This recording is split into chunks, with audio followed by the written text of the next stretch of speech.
We seem to be in an argument right now about how, as a nation, we should treat Muslims, particularly those from refugee and immigrant communities. On the one hand, people fleeing wars in Muslim-majority countries are being refused refuge because of racist ideologies promoted by the sitting U.S. president, for example, in this political campaign ad. Just last month, the president made false claims that Islamic terrorists have entered the country across the Mexican border. And he tweeted unsubstantiated rumors that ranchers have found abandoned prayer rugs in the desert. These racist ideologies are consequential. They have led to a geometric increase in hate crimes directed at Muslims or those perceived to be Muslim, including in 2017, the horrific murder of Nabra Hassanin, a 17-year-old girl who was walking with her friends near her mosque in Virginia during the holy month of Ramadan. These racist ideologies have yielded the policy popularly known as the Muslim ban, which resulted in heartbreaking stories such as the Yemeni mother, Shaima Suela, who spent a year fighting for an exemption to the ban in order to reunite with her dying 2-year-old son. And at a moment when the world is facing the worst refugee crisis in recorded history, this administration has dramatically decreased the numbers of refugees accepted for asylum to the lowest levels since the refugee resettlement program's inception.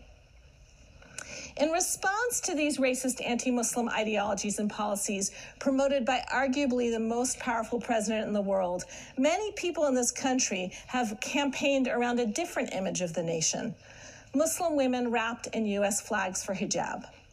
An improvement over the president's vision of the states, certainly, but I'd argue not enough of one. Let me explain by taking you back in time. It's 1976, and my mother was standing on the shores of the Mediterranean with my 2 sisters and me, waiting for a boat. My father had left Lebanon weeks earlier for a work trip, and soon after he left, Hafez al-Assad, the father of Syria's current president Bashar al-Assad, invaded Lebanon. Our neighborhood had been under severe aerial bombardment for weeks, and my mother was just desperate to get us to safety. But luckily for us, the boat that came to our rescue was no rickety ship piloted by unscrupulous smugglers. It was a ship from the U.S. 6th Fleet. The U.S. Navy came to the rescue of my family, other U.S. citizens, and citizens of the EU.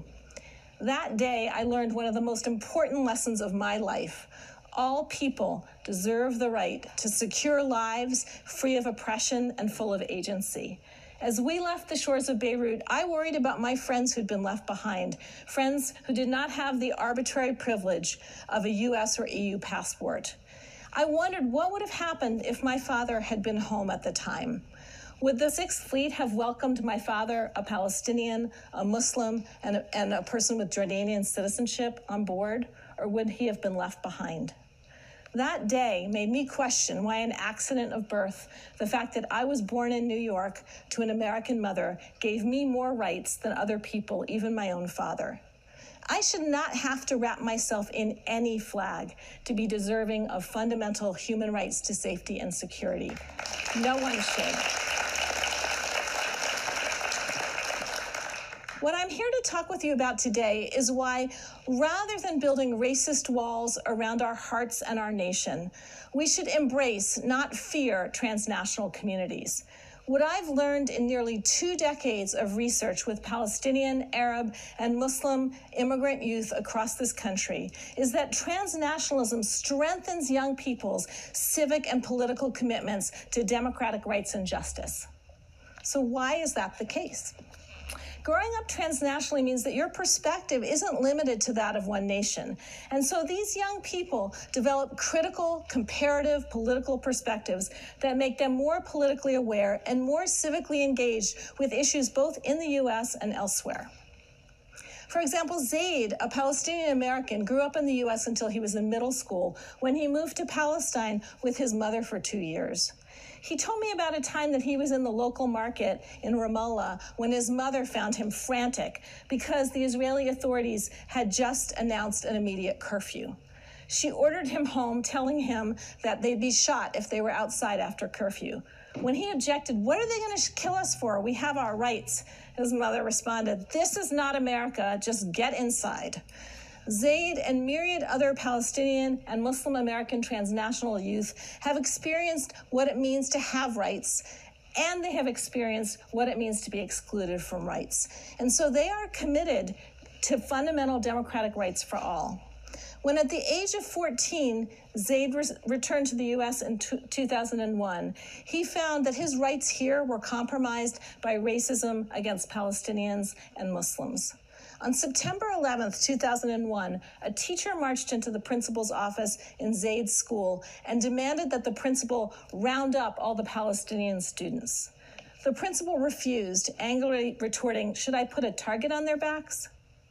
Unfortunately, in the years that followed, Zaid and other Muslim students did carry metaphorical targets on their backs. Taunts of terrorist and go back to your country followed them everywhere. Girls had hijab pulled off their heads. Most consequential, some students were disciplined, suspended, or expelled for exercising free speech, expressing opinions that challenged U.S. foreign policy and military invasions in the Middle East and South Asia. But in my research, I found that in the face of these incidents, these young Muslim Americans didn't reject the unfulfilled promises of democracy. Rather, they were quick to call out injustice and to fight for democratic rights and justice, not just for U.S. citizens, but for people everywhere. I have found that young transnational Muslims are actively struggling against the racism that their communities and other communities of color experience in the U.S., and the racism they see embedded in U.S. military invasions abroad. They're demanding that the United States live up to its claim of liberty and justice for all.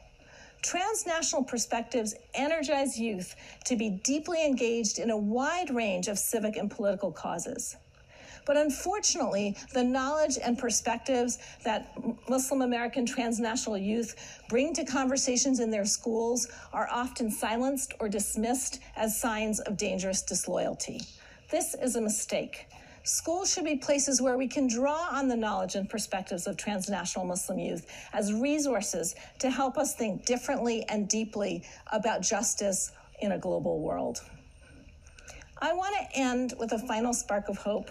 When my youngest daughter was 16, she came home one day from school and she said, "Mom, I can't take it anymore. You have to go and talk to them." It turns out that for years she had been swallowing the indignities of subtle and not so subtle anti-Muslim racism. And that day, her teacher has suggested that the students have a moment of silence for the victims of the horrific attack in Paris in November 2015. My daughter asked why they didn't also commemorate the victims of a car bombing in Beirut that same week. Her teacher admitted her mistake, saying, "I guess when something happens to your neighbor, you notice it more." And my daughter retorted immediately, "My mom just got back from Beirut."